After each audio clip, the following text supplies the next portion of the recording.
Kenapa Yesus di kayu salib mengatakan bahwa Bapa, mengapa engkau meninggalkan aku? Bapa, mengapa engkau meninggalkan aku?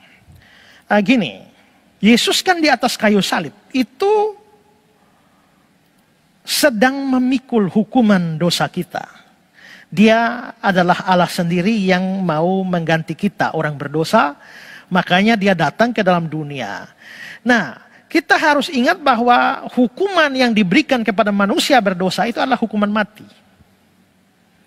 Kenapa? Karena upah dosa ialah maut. Roma 6 ayat 23, upah dosa ialah maut. Lalu Kejadian 2 ayat yang ke-17, Tuhan kan bilang, semua buah pohon dalam taman ini boleh dimakan. Tapi yang satu itu tidak boleh dimakan, kalau dimakan mati. Pada hari engkau memakan, pastilah engkau mati. Tapi ternyata pada hari di mana Adam dan Hawa makan buah itu kan tidak mati. Tidak mati.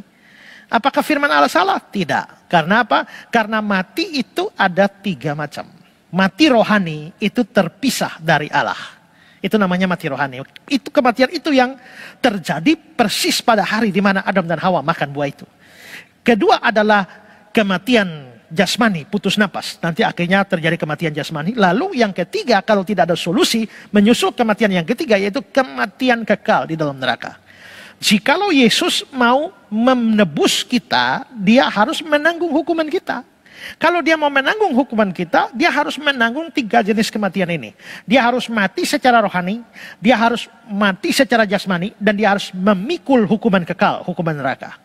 Nah, untuk kematian jasmani, putus napas, Yesus menanggung itu di kayu salib.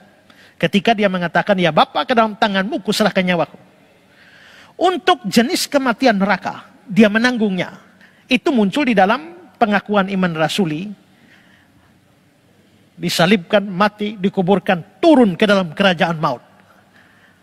Turun ke dalam kerajaan maut dalam versi asli turun ke neraka. Nah, itu bukan berarti Yesus betul-betul secara harfiah turun ke neraka. Karena pada waktu mati tubuhnya di kuburan, jiwa rohnya diserahkan kepada Bapa, dia tidak pergi ke neraka. Tapi maksudnya adalah bahwa hukuman neraka dia tanggung di atas kayu salib. Nah, tapi saya mau menjelaskan lebih detail sedikit soal mati rohani. Mati rohani itu artinya terpisah dari Allah.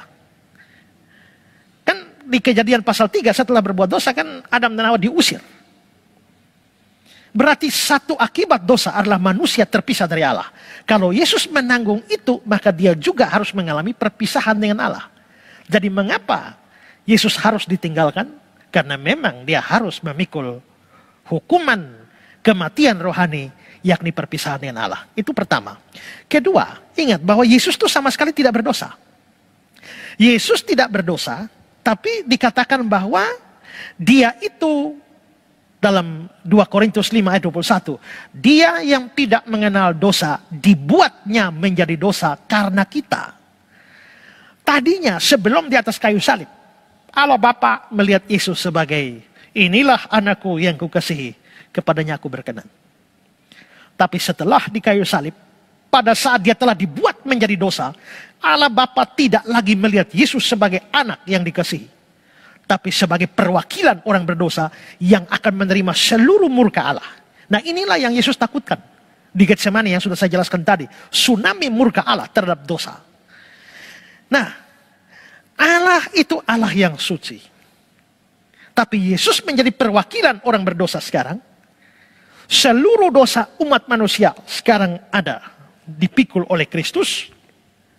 Dan di hadapan Allah Bapa. Habakuk 1 ayat 13 bilang, matamu terlalu suci untuk melihat kejahatan, engkau tidak dapat memandang kelaliman. Berarti memang Tuhan ini terlalu suci. Allah terlalu suci. Yesus menjadi perwakilan orang berdosa, maka Allah yang suci dengan Yesus yang menjadi perwakilan orang berdosa, dosa dan kesucian ini tidak bisa bersatu. Kalau kita melihat Yesaya 59 ayat 2, dia bilang, yang merupakan pemisah antara kamu dan Allahmu ialah segala kejahatanmu. Nah, berarti karena Allah itu suci, Yesusnya perwakilan orang berdosa, maka Yesus layak menerima seluruh murka Allah. Dan pada saat yang bersamaan, yang suci dan yang berdosa tidak bisa bersatu. maka otomatis terjadi perpisahan. Maka Allah Bapa meninggalkan Yesus. Karena itu Yesus berteriak, Eli, Eli, lama sabatani. Ya, itu alasannya mengapa sampai harus ditinggalkan. Ya. Oke, baik Pak. Lalu kenapa sifat Allah ini kan Allah pengasih, Allah penyayang, sabar. Lalu kenapa Allah bisa murka terhadap manusia dan murka itu karena ditimpakan Allah kepada juga Yesus. adalah Allah yang adil.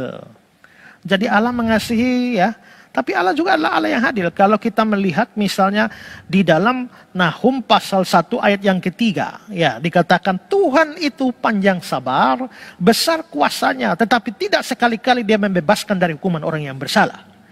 Tuhan itu panjang sabar, ini maha kasih. Besar kuasanya, ini maha kuasa. Tapi sekali-kali tidak membebaskan dari hukuman orang yang bersalah, ini maha adil. Jadi mengapa sampai begitu? Karena ada keadilan. Kita jangan hanya menyoroti kasih, menyoroti kuasa, tapi lupa keadilan. Dia juga Allah yang adil, yang tak bisa bersekutu dengan dosa dan murka terhadap dosa.